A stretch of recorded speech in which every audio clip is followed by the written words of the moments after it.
¿Sueles perdonar continuamente? ¿Es verdaderamente perdón o es miedo al conflicto? Dijiste te perdono y lo dijiste en serio, o eso creías, pero pasaron los días y seguías evitando su nombre en la conversación. Seguías sintiendo ese nudo cuando alguien la mencionaba. Seguías repasando lo que pasó mientras intentabas dormir. Y entonces llegó la culpa. Porque si ya habías perdonado, ¿por qué seguías sintiendo todo eso? Ahí es donde la iglesia te enseñó algo que quizás no era correcto. Te dijo que si todavía sentías eso, es porque no habías perdonado de verdad.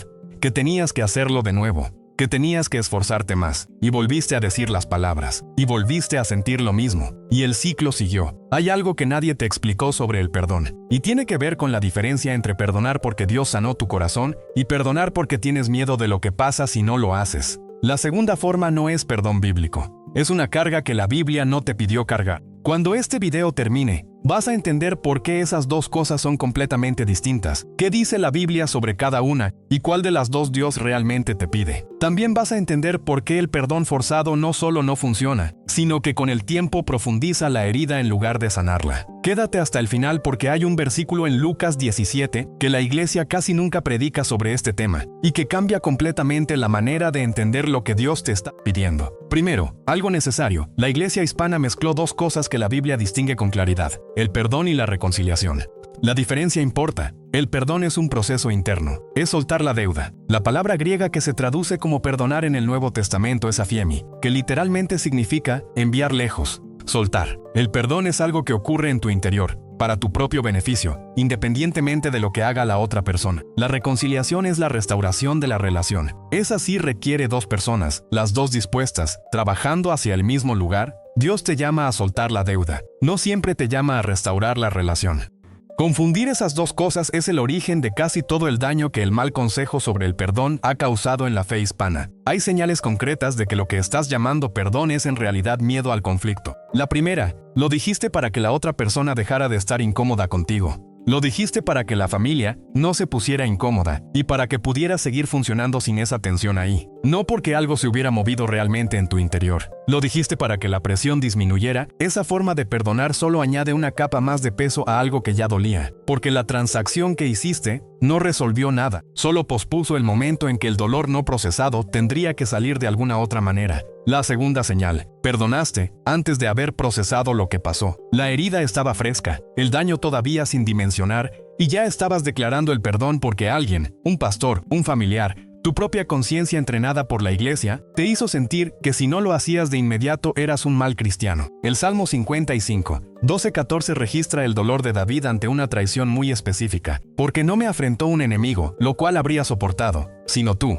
hombre al parecer íntimo mío, mi guía y mi familiar. David no fingió que no dolía. Nombró el dolor con precisión. Describió a quien lo traicionó y cómo se sintió. Y Dios no le dijo que debía declarar el perdón inmediatamente. Dios recibió su dolor primero. La tercera señal, y esta es la más peligrosa porque pasa completamente desapercibida. Sigues sin poder mencionar el tema con honestidad. Dices que perdonaste, pero si alguien lo toca, cambias de conversación o te incomodas de una manera que no puedes explicar. Eso es una señal de que el proceso todavía no terminó. Perdonar significa que el tema ya no controla tu estado emocional cuando aparece. Y aquí está lo que nadie te dijo sobre el perdón forzado. Con el tiempo, profundiza la herida. Cuando dices que perdonaste algo que en realidad no pudiste procesar, lo que hiciste fue sellarlo. La piel parece sana, pero el daño sigue adentro. Y en algún momento vuelve a abrirse de una forma mucho más difícil de tratar. Los creyentes que repiten el ciclo de perdono y vuelvo a resentirme, a menudo no tienen un problema de falta de voluntad espiritual. Tienen un problema de haber saltado al perdón declarado sin haber pasado por el proceso real. Hay también una consecuencia práctica que la iglesia casi nunca menciona.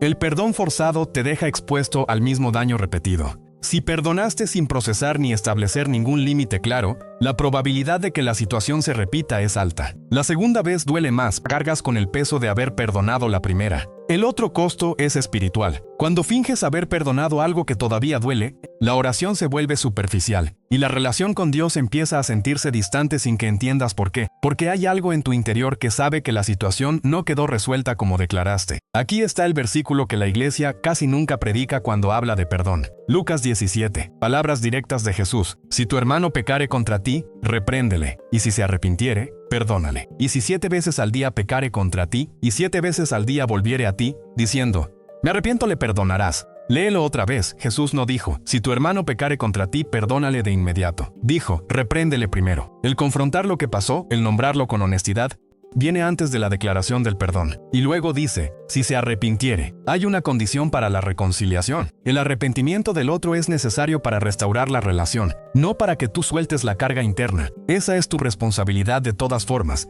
El modelo es el perdón de Dios. Y el perdón de Dios es profundamente real y no trivializa lo que se perdonó. Dios nunca dijo no pasó nada. La cruz dice exactamente lo contrario. Sí pasó, el costo fue altísimo, y aún así hay perdón. Esa es la profundidad del modelo, no la superficialidad de di que sí para que el ambiente mejore. El perdón genuino se reconoce en algo muy concreto. Cuando algo en tu interior realmente se soltó, no tienes que anunciarlo ni convencerte de que ocurrió. El nombre de esa persona ya no tiene el peso que tenía. Puedes pensarla sin que se active ese nudo en el pecho. Puedes orar por ella con sinceridad, sin que llegue automáticamente el deseo de que le vaya mal.